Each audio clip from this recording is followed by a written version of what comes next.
போகர் போக மாமுனிவர் என்பவர் 14 சித்தர்களுள் சனி சிறப்பு வாய்ந்த சித்தராகவும் ரசவாதியாகவும் தத்துவ யானியாகவும் எழுத்தாளராகவும் அனைவராலும் அறியப்படுகிறார். இவரது காலம் கிமு 500 மற்றும் கிமு 100க்கு இடைப்பட்டதாக கணிக்கப்படுகிறது. இவர் வைகாவூர் என்னும் ஊரில் பிறந்தார். இவர் தன் தாய் மற்றும் தன் தாத்தாவிடம் கல்வியை கற்றார் என்று கூறப்படுகிறது.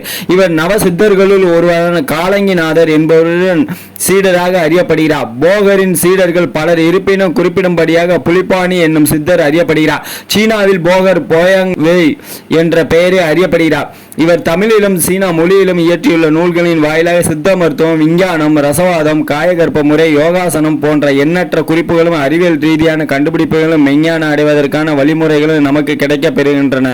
உலகம் உய்ய வேண்டும் என்பதற்காக தமிழகத்தில் திண்டுக்கல் மாவட்டம் பழனி மலையில் அமைந்துள்ள அருள்மிகு தண்டாயுதபாணி சுவாமி திருக்கோவிலின் மூலவர் திருவுருவச் சிலையை நவபாடனங்களை கொண்டு போகர் வடிவமைத்தார் என்று நம்பப்படுகிறது. அருள்மிகு மகாசித்தர் போகர் திருக்கோயில் திருயங்கோய்மலை, அதாவது திருச்சிராப்பள்ளி மாவட்டம் முசிறி வட்டம் முள்ளிப்பாடி கிராமம் திருயங்கோய்மலை அடிவாரத்தில் அருள்மிகு மகாசித்தர் போகர் அவர்களுக்கு ஒரு தனி கோயில் உள்ளது. பழனி நவபாசன முருகன் சிலைக்கு திருயங்கோய்மலையில் இறுதி வடிவம் கொடுத்து அதன் மருத்துவ தன்மையை சோதித்த பின்னரே அச்சிலையை பழனிக்கு எடுத்து சென்று பிரதிஷ்டை செய்ததாக பொதுமக்கள் நம்புகின்றனர். அதற்கு முக்கிய காரணமாக உலகத்தில் வேறெங்கும் இல்லாத விதமாக அவருக்கென்று ஒரு திருக்கோயில் உள்ளது. மேலும் அதன் கட்டுமானம் சைவ அகம விதிப்படி அமைந்துள்ளது. மகாகுரு போகர் அவர்கள் கையில் ஓலைச்சுவடை அதை படிப்பது போன்று மூலபந்த சூட்சம சனத்தில் அமர்ந்திருக்கும் இச்சிலை போன்று போகர் சில ரூபமானது வேறு எந்த திருக்கோயிலும் ஏன் உலகத்திலே இல்லை என்று கூறும் அளவிற்கு பிரசித்தியானது. அருள்மிகு போகர் திருக்கோயிலானது முசுகுந்தா சக்கரவர்த்தியால் கட்டப்பட்டது என்று போகர் அவர் ஓலைச்சுவடிகளில் குறிப்பிட்டுள்ளதாக சில தகவல்கள் அறியப்படுகின்றன. மேலும் முசுகுந்தா சக்கரவர்த்தி பழனி நவபாசன முருகன் சிலையை போகர் செய்து அதற்கு இங்கோய் மலையில் இறுதி வடிவம் கொடுத்து அறிந்து அச்சிலையை காண அவர் இங்கோய் மலை நாடி வந்தபோது போகர் அவருக்கு கொடுத்த காட்சியை சிலையாக வடித்துள்ளார் என்றும் இதை பற்றி ஓலைச்சுவடிகளில் உள்ளதாகவும் நம்பப்படுகிறது. முசிறி சோழ மன்னன் முசுகுந்தனால் ஆளப்பட்டது மற்றும் 10ஆம் நூற்றாண்டில் முசுகுந்தபுரி என்று அறியப்பட்டது. பின்னர் முசிறி என்று மருவியது. காவேரி ஆற்றின் வடகரையில் அமைந்துள்ளது. நெசவு தொழிலுக்கு பெயர் பெற்றது. குறிப்பாக பருத்தி புடவைகள் நெய்யும் கைவினையாளர்கள் மையமாக உள்ளது. இந்த பகுதி பண்டைய காலங்களில் ஒரு துறைமுகமாகவும் வணிக மையமாகவும் திகழ்ந்துள்ளது. இத்திருக்கோயிலில் ஒவ்வொரு மாதமும் பரணி நட்சத்திரத்தில் குரு போக மாமுனிவருக்கு நற்பகல் மணி 12:30 முதல் 2:30 மணிக்குள் ஒரு குரு பூஜையும் அதை தொடர்ந்து மக்களுக்கு அன்னதானமும் பல வருடங்களாக நடைபெற்று வருகிறது. இதே போன்று ஒவ்வொரு மாதமும் பௌர்ணமி திதியில் பௌர்ணமி பூஜையும் இரவு 8:30 மணி அளவில் நடைபெறுகிறது. இத்திருக்கோயில் தமிழ்நாடு இந்து சமய அறநிலையத்துறையின் கீழ் பராமரிக்கப்படுகிறது. தொல்லியல் துறை இக்கோயிலை பிரதான கோயில்கள் பட்டியலில் வைத்துள்ளது. இக்கோயிலானது தற்போது மிகவும் பழுது அடைந்து மண்டபத்தின் வடக்கு சுவர் இடிந்து உள்ளது. இக்கோயில் திருப்பணி வருகிற உத்தராயண புண்ணிய காலத்தில் ஆங்கில வருடம் 2026 ஆரம்பிக்கப்பட உள்ளதாகவும் அறநிலையத்துறை சார்பில் திருப்பணி ஒப்புதல்கள் வழங்கப்பட்டுள்ளன என்றும் தகவல்கள் அறியப்படுகின்றன. பழனி முருகனின் மூல திருவுருவச் சிலை போகரால் நவபாடனங்களை கொண்டு உருவாக்கப்பட்டதாக கருதப்படுகிறது. போகர் அவர்கள் தன் ஓலைச்சுவடியில் எழுதியுள்ளார். அதாவது பாங்கான பாடனம் 9லும் பரிவான விபரம்தான் சொல்ல கேளு. கௌரி கேந்தி சீலைமால் தேவி கொடு வீரம் கம்சால் வெள்ளை பகர்கின்ற தொட்டினுடைய சூதம் சங்கு புராணமாய் நிறைந்த சிவசக்தி நலமான மனோமணி கடாச்சத்தாலே நன்னினி 9ஐயும் கட்டு என்று போகர் அவர்களுடைய ஓலைச்சுவடியில எழுதி வச்சிருக்காரு. இதுக்கு அர்த்தமா என்ன சொல்றாரு அப்படின்னா, 6 ஆதாரங்களில் முக்கியமான அஞ்ஞா எனப்படும் பூர்வ மத்திக்கும் உச்சந்தலைக்கும் மத்தியில் குடிகொண்டிருக்கும் மனோன்மணியின் அணுக்கிரகத்தாலே, அதாவது பீனியல் சுரபி அல்லது கூம்பு சுரபி என்று அறிவியல் ரீதியாக அறியப்படுகிற அரிசின் அளவே உள்ள ஒரு சிறிய சுரபி தான் மனோன்மணியின் அப்படிங்கிற மாதிரி சொல்றாங்க. அது 9 வகையான பாசனங்கள் ஐயா அப்படின்னு சொல்லிட்டு ஒவ்வொன்றா சொல்றாங்க. அதாவது கௌரி பாசனம், 2வது கெண்டக பாசனம், 3வது சீலை பாசனம், 4வது வீர பாசனம், 5வது கச்சலா பாசனம் சரியான ஆய்வு அறிவிக்கை கிடைக்கவில்லை, 6வது வெள்ளை பாசனம், 8 தொட்டி பாசனம் இதுக்கும் சரியான ஆய்வு அறிவிக்கை கிடைக்கவில்லை, 8 சூத பாசனம், 9 சங்கு பாசனம் இதுக்கும் சரியான ஆய்வு அறிவிக்கை கிடைக்கவில்லை. இவைகளை பல செய்முறைகளுக்கு உட்படுத்தி அவற்றை சுத்திகரித்து பழனி தண்டாயுதபாணி விக்கிரகம் வடிவமைக்கப்பட்டதாக போகர் இப்பாடலில் கூறியிருக்கிறார். இன்றளவும் இதன் செய்முறை புதிராகவும் நவீன அறிவியலுக்கு சவால் விடும் விதமாகவும் அமைந்திருப்பதால் தண்டாயுதபாணி சிலை என்பது ஆச்சரியமாக கருதப்படுகிறது.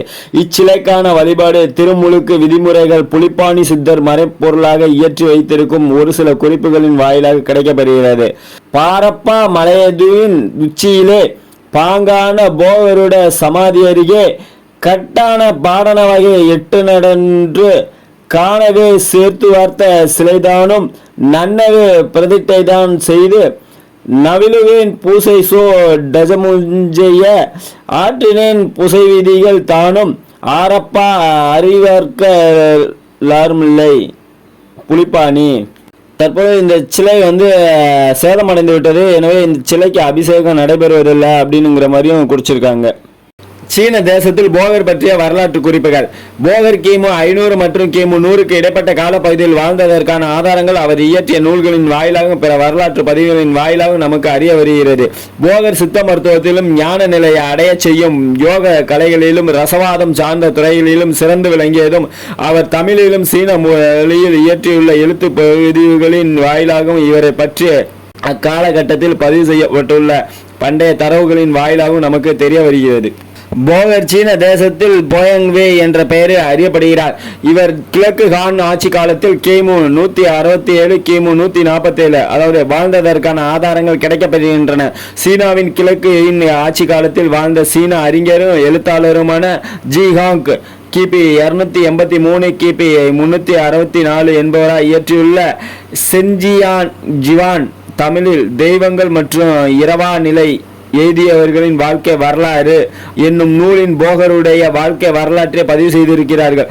அவர் குறிப்பிடுவதாவது போயாங்வே உயர்ந்த குடும்பத்தில் பிறந்தவர் எனவும் சீனாவில் கிழக்கு ஹான் அரச பரம்பரையுடன் இவருடைய குடும்பம் பல காலம் நெருங்கிய தொடர்பில் இருந்ததாகவும் தவேசம் எனப்படும் உயர்ந்த கோட்பாட்டை பின்பற்றி பல காலம் வாழ்ந்தவர் எனவும் குறிப்பிட்டுள்ளார். மேலும் அந்நூலில் போயங்வே ஒரு சமயம் சீன தேசத்தில் மரணத்தை வெல்லும் அமுதத்தினை உண்டாக்கும் முயற்சியில் ஈடுபட முடிவு செய்து அதற்கான தன் நம்பிக்கை கூறிய 3 சீடர்களுடன் மற்றும் தன் செல்ல நாயையும் தன்னுடன் அழைத்து கொண்டு தனிமையான ஒரு மலை உச்சியில் ஆய்வுக்கூடம் ஒன்றை உருவாக்கினார். இரவு பகல் பாராமல் பல நாட்கள் அயராது முயற்சித்ததன் பயனாக முதலாவதாக அமுதத்தினை தயார் செய்தார். பின்னர் அவற்றை ஆய்வு செய்து பார்க்கும் நோக்குடன் தன் செல்ல நாயினை முதலில் பருகச் செய்து பரிசோதிப்பதெனவும் அவ்வாறு பருகச் செய்து தன் நாய் இரவா அடைவதை உறுதி செய்த பின்னர் நாம் நால்வரும் அவற்றை பருகலாம் எனவும் ஒருவேளை தன் செல்லனாய் இறக்கும் நிலை ஏற்பட்டால் இம்முயற்சியினை கைவிடுவது பற்றி பரிசீலிக்கலாம் என முடிவு செய்யப்பட்டது. அதேபோல் தன் தயாரித்த அமுதத்தினை போயங்வே முதலில் தனது செல்லனாயினை பருகச் செய்தார். அவற்றை பருகிய சிறிது நேரத்தில் நாயானது தரையில் சுருண்டு விழுந்தது. செயலற்று கிடந்த அந்நாயினை பரிசோதித்த போகருடைய சீடர்கள் அது இறந்துவிட்டதென முடிவு செய்து போயங்கிடம் தெரிவித்தனர். போயாங்வே தனது சீடர்களிடம் நாம் தயாரிக்க முயற்சித்த அமுதம் இன்னும் முழுமை அடையவில்லை என கருதுகிறேன். இவற்றை உண்டால் அந்நாய்க்கு ஏற்பட்ட நிலை நமக்கும் ஏற்படும் எனவும் இது நமது உயர்ந்த நோக்கமான அமரத்துவம் எய்தும் நிலைக்கு எதிராகவும் அமைந்துவிடக் கூடும் என அச்சப்படுவதாக தெரிவித்தார். தனது சீடர்களிடம் ஆலோசனை கேட்க அவர்கள் போயாங்கிடம் தங்களால் இந்த அமுதத்தினை பருக முடியுமா என்ற கேள்வியை எழுப்பினார். அதற்கு போயாங்வே நான் இந்த உலகில் நன்மைக்காக தன் தோளினை பயன்படுத்த என்றோ முடிவு செய்து விட்டேன். அதற்காக என் உயிர் இந்த மலை தான் பிரிய வேண்டும் என்று இருந்தால் என் குடும்பத்தை இழக்கவும் தயாராக இருக்கிறேன். நான் போற்றும் தவேசத்திற்காக என்னால் எதுவும் செய்ய முடியாமல் போனால் அது எனக்கு மிகுந்த அவமானம். இந்த அமுதத்தினை பருகுவதால் என் உயிர் இந்த உடலை விட்டு பிரியுமானால் அதை ஏற்கவும் தயாராக இருக்கிறேன் என்று கூறிவிட்டு அந்த அமுதத்தினை பருகினார். பருகிய சிறிது நேரத்தில் போயாங்வை மயங்கி விழ அவரை பரிசோதித்த 3 சீடர்கள் அவர் இறந்து விட்டதாக முடிவு செய்து தங்களுக்குள் பரபரப்புடன் விவாதித்துக் கொண்டனர். அதில் ஒரு சீடர் இந்த அமுதத்தினை தயாரித்ததன் நோக்கம் மரணமில்லா அமரத்துவ நிலையை எய்துவதே அன்று இறப்பதற்கன்று. ஆனால் இவற்றை பருகினால் உடனே இறந்து போகும். இது மிகுந்த முரணாக அல்லவா உள்ளது என்று வினவ மற்றொரு சீடர் நமது குருநாதர் சாதாரணமான மனிதர் அல்ல.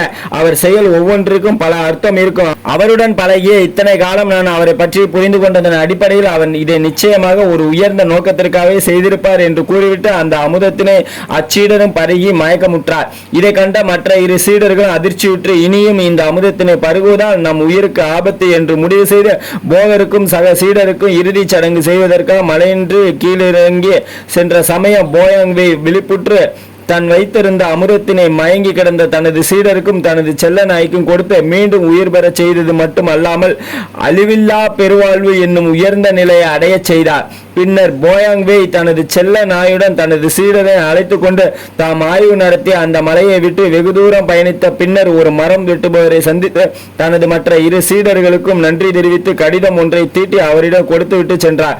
சில காலம் கழித்து அக்கடிதத்தினை படித்த அவ்விரு சீடர்களும் தங்களின் இச்செயல் குறித்து வருத்தப்பட்டதாக இந்த வரலாற்று குறிப்பில் பதிவு செய்யப்பட்டுள்ளது. தாவோயிசம் எனப்படும் தத்துவ கோட்பாட்டை நிறுவிய லாவோசிக்கு அடுத்தபடியாக போகர் அக்கருதியலை கிழக்கு ஆசிய நாடுகள் முழுமைக்கு அக்காலத்தில் வேறொன்ற செய்த ஒரு முக்கிய நபராகவும் ரசவாதத்தின் தந்தை எனவும் அவர் இன்றளவும் கிழக்காசிய மக்களால் அழைக்கப்படுகிறார். துப்பாக்கிகளுக்கு பயன்படுத்தப்படும் வெடிமருந்துகளின் வேதிப் பொருட்களை முதலில் கிமு 142 ஆண்டு போகர் இயற்றிய குறிப்புகளில் பதிவு செய்திருப்பதாக ஐரோப்பிய ஆய்வாளர்கள் தெரிவிக்கின்றனர். போகர் சீன தேசத்தில் தாவோயிச கோட்பாடுகளை மேலும் வலுப்படுத்தும் விதமாக பல ஆய்வுகள் மேற்கொண்டு சித்த மருத்துவம் மற்றும் ரசவாத கோட்பாடுகளின் மூலமாக அக்கருதியலை மேலும் விரிவடைய செய்ததாக அவர் சீன மொழி இயற்றிய கண்டோங்குய் என்னும் படைப்புகளின் வாயிலாக நமக்கு தெரிய வருகிறது. போகர் தமிழுக்கு அளித்துள்ள படைப்புகள். போகர் தமிழில் இயற்றியுள்ள படைப்புகளில் ஒரு சிலவே அறியப்பட்டுள்ளன. போகர் தமிழில் இயற்றியுள்ளதாக சுமார் 64 நூல்கள் இதுவரை கண்டறியப்பட்டுள்ளன. இவர் எழுதியதாக சுமார் 26,307 பாடல்கள் கிடைக்கப்படுகின்றன. இதுவரை 23 நூல்கள் மட்டுமே அச்சிடப்பட்டுள்ளன. இதன் மூலம் 11,000 பாடல்கள் வெளிவந்தமை தெளிவாக்குகிறது. போகர் சுவடிகள் பெரும்பாலும் சென்னை சுவடி நூலகம், தஞ்சை சரஸ்வதி மகால், சென்னை சித்த மருத்துவ மேம்பாட்டு குழு, புதுச்சேரி பிரெஞ்சு கழகம், தமிழ்நாடு அரசு தொல்பொருள் ஆய்வுத்துறை, கேரளா பல்கலைக்கழக சுவடி மையம் முதலிய இடங்களில் பாதுகாக்கப்பட்டு வருகின்றன. போகர் தமிழில் இயற்றியுள்ள நூல்கள் சிலவற்றின் பெயர் பட்டியல். போகர் 7000 சப்தகண்டம், ஜனன சாகரம் 550, நிகண்டு 1700, வைத்தியம் 1000, சர்க்கு வைப்பு 800, கற்பம் 360, உபதேசம் 150, ரணவாகமம் 100, ஞான சரசம் 100, கற்ப சூத்திரம் 54, வைத்திய சூத்திரம் 77, முப்பு சூத்திரம் 51, ஞான சூத்திரம் 37, அட்டாங்க யோகம் 24, பூச விதி 20, வான சாஸ்திரம் இவையெல்லாம் போகர் தமிழில் இயற்றியுள்ள நூல்கள். போகர் சித்தர் ஜீவசமாதி அருள்மிகு தண்டாயுதசாமி கோவில், அதாவது இது தமிழ்நாட்டைச் சேர்ந்த 18 சித்தர்களில் ஒருவரான போகர் சித்தரின் ஜீவசமாதி. ஜீவசமாதிக்கு அருகில் அமர்ந்து தியானம் செய்ய ஒரு இடம் உள்ளது. நீங்கள் இங்கே சிரமமின்றி தியான நிலைக்கு செல்லலாம். அங்கு செல்வது எப்படி? ஜீவசமாதி பழனி மலைகளின் உச்சியில் உள்ள அருள்மிகு தண்டாயுதபாணி சுவாமி கோயிலின் வெளியேறும் இடத்திற்கு வெளியே உள்ளது. அது வெளியேறும் இடத்தின் வலது பக்கத்தில் அமைந்துள்ளது. போகர் சித்தர் பற்றி. போகர் பிறப்பால் தென்னிந்தியர் பொற்கொள்ளர் ஜாதியை சேர்ந்தவர். காலங்கிநாதரின் வழிகாட்டுதலின் கீழ் சித்த புருஷரானார். போகரின் சப்த காண்டத்தில் அவர் தனது சீடரான புலிபாணிக்கு புலி அல்லது புலியின் மேல் காடுகளில் அலைந்து திறந்ததாக நம்பப்படுவதா அந்த பெயர் வந்தது அவருக்கு. பல்வேறு மருத்துவ தயாரிப்புகளின் விவரங்களை வெளிப்படுத்துகிறார். மேலும் ஒவ்வொரு கட்டத்திலும் அவர் தனது குருவை அதிகாரமாக குறிப்பிடுகிறார். புலிபாணி அப்போது ஒரு இளைஞராக இருந்திருக்க வேண்டும், ஏனெனில் அவர் பெரும்பாலும் பாலகர் என்று குறிப்பிடப்படுகிறார்கள். தனது குருவின் கடைசி விருப்பத்தின்படி போகர் சித்த அறிவியலின் அறிவை பரப்புவதற்காக சீனாவுக்கு சென்றார் என்றும் விந்தையாக அவரது பயணம் ஒரு விமானத்தின் உதவியுடன் மேற்கொள்ளப்பட்டதாக கூறப்படுகிறது. அவர் விமானத்தின் கட்டுமான விவரங்களை சீனர்களுக்கு காட்டி கொடுத்தார். பின்னர் அவர்களுக்கு நீராவி இயந்திரத்தை பயன்படுத்தி ஒரு கடல் பயண கப்பலை உருவாக்கினார் என்றும் கூறப்படுகிறது. இவற்றின் விவரங்கள் மற்றும் சீனாவில் போகர் நிரூபித்த பிற சோதனைகள் சப்தகாண்டத்தில் தெளிவாக ஆவணப்படுத்தப்பட்டுள்ளன. போகரின் குருவான காலங்கிநாதர் தென்னிந்தியாவில் சித்தி அடைந்த ஒரு சீனர் என்று நம்பப்படுகிறது. இதனால் 18 சித்தர்களில் சேர்க்கப்பட்டார். திருஆவினங்குடியில் கோயிலுக்கு பிந்தையதாக இருந்தாலும் மலையின் உச்சியில் உள்ள கோயில் அதன் பிரபலமான ஈர்ப்பு காரணமாக தற்போதைய நூற்றாண்டில் பழைய கோயிலை மறைத்துவிட்டது. போகரால் உருவாக்கப்பட்ட இது அவருக்கு பிறகு புலிபாணி முனிவர் மற்றும் அவரது சந்ததியினர் கிட்டத்தட்ட அவர்களின் தனிப்பட்ட கோயிலாக பராமரிக்கப்பட்டது. பூமி மற்றும் கல்லின் நுழைவாயில். பழனி மலையில் உச்சியில் போகர் 9 விஷப்பொருட்களால் உருவாக்கிய புனித முருகனுக்கு அருகில் பூமியில் ஒரு திறப்பு உள்ளது. அது தரையில் ஒரு துளை கீழே அமைந்துள்ள ஒரு குகையின் வாய். போகர் அடிக்கடி பூமிக்குள் தன்னை தாழ்த்தி கொண்டு குகையில் அமர்ந்து வாழ்க்கையின் மறைக்கப்பட்ட ரகசியங்களை அணுகினார். அவர் அங்கு பெரும் தவங்களை செய்தார். இந்த நவீன யுகத்தில் மிகச் சிலரால் மட்டுமே அதன் அளவை புரிந்து கொள்ள முடியும். அங்கு திறப்பு விழாவில் போகர் மகா அன்னைக்கு ஒரு எளிய சன்னதியை கட்டினார். சில யந்திரங்கள், அன்னை மற்றும் அவரது மகன் முருகனின் வடிவத்தை காட்டும் 2-5 உலோக சிலங்கள். அவர் அங்கு சுமார் 10 அங்குல உயரமுள்ள ஒரு சிறிய மரகத லிங்கத்தை வணங்கினார்.